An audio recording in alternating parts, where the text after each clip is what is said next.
بسم اللہ الرحمن الرحیم۔ ملک یمن میں ایک بہت نیک اور شریف آدمی رہا کرتا تھا۔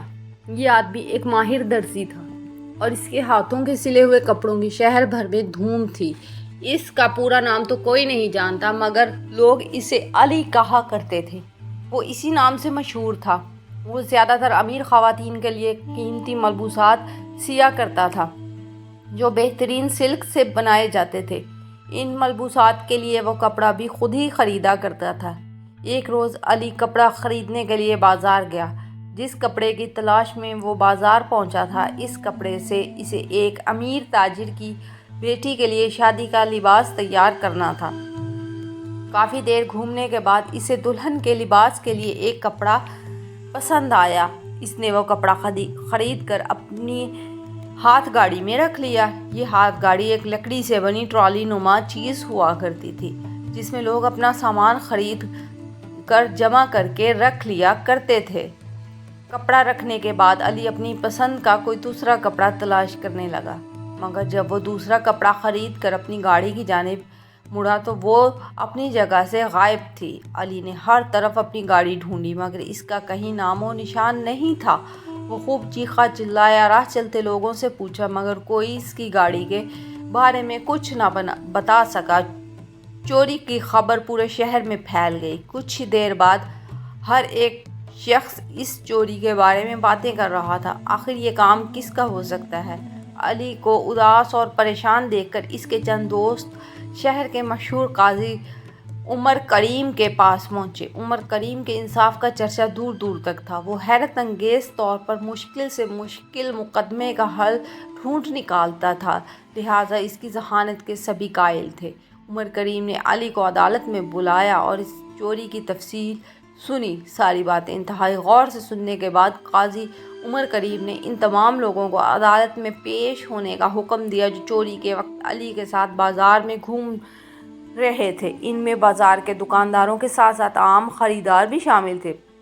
جب تمام لوگ عدالت میں پہنچے تو قاضی عمر کریم نے عدالت کی کارروائی شروع کی۔ کارروائی شروع کرنے سے پہلے اس نے اچھی طرح اس بات کی تسلی کر لی کہ تمام افراد وہاں موجود تھے یا نہیں۔ سب لوگ عدالت کے کمرے میں ادب کے ساتھ خاموش بیٹھے تھے، کیونکہ وہ سب قاضی کا بہت احترام کرتے تھے اور جانتے تھے کہ اس وقت مقدمے پر غور و فکر ہو رہا ہے۔ قاضی نے خاموشی کے ساتھ باری باری ان سب کے چہروں پر ایک نظر ڈالی اور چند لمحوں بعد عدالت کے باہر کھڑے سپاہیوں کو بلایا۔ حکم دیا کہ باہر چوک میں لگے محافظ سپاہی کے مجسمے کو گرفتار کر کے یہاں لاؤ، کیونکہ اس نے اپنی ذمہ داری کو انجام نہیں دیا۔ اس کی موجودگی میں یہ چوری کیسے ہو گئی؟ تمام سپاہی حیرت سے قاضی کا منہ تکنے لگے۔ بالآخر ان میں سے ایک نے ہمت کر کے کہا، جناب، آپ ایک پتھر کے مجسمے کو گرفتار کرنے کا حکم دے رہے ہیں۔ قاضی نے فیصلہ کن لہجے میں کہا کہ اس حکم کی تعمیل کرو۔ سپاہی اس حکم کی تعمیل میں روانہ ہوئے اور چوک میں نصب محافظ سپاہی کے مجسمے کو رسیوں سے باندھ کر عدالت میں اٹھا لائے۔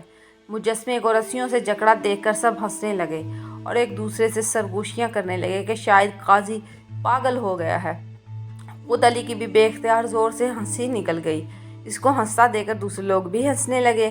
ان سب کی ہنسی روکے نہیں رک رہی تھی۔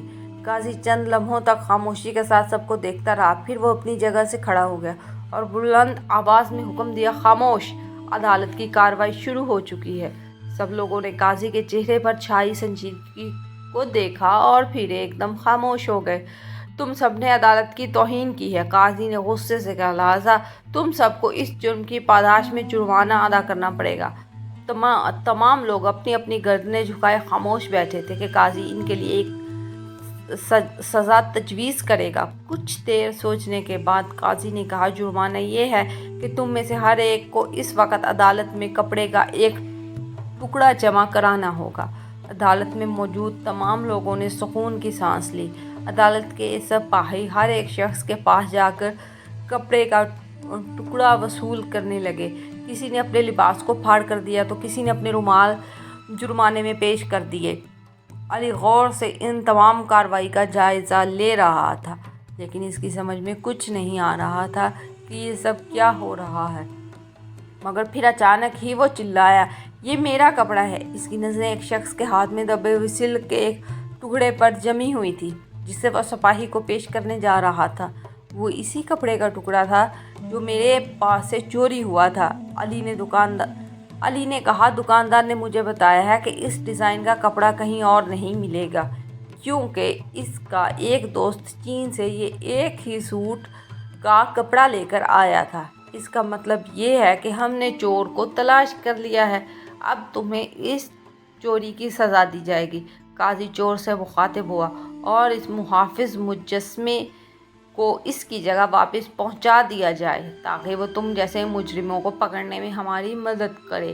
قاضی کے ان الفاظ کے ساتھ ہی سپاہی اس مجسمے کو اٹھا کر لے گئے اور اسے اس کی صحیح جگہ پر رکھ دیا گیا۔ تو یہ تھا واقعہ ایک عقل مند قاضی کا کہ کس تدبیر سے اس نے مجرم کو پکڑا۔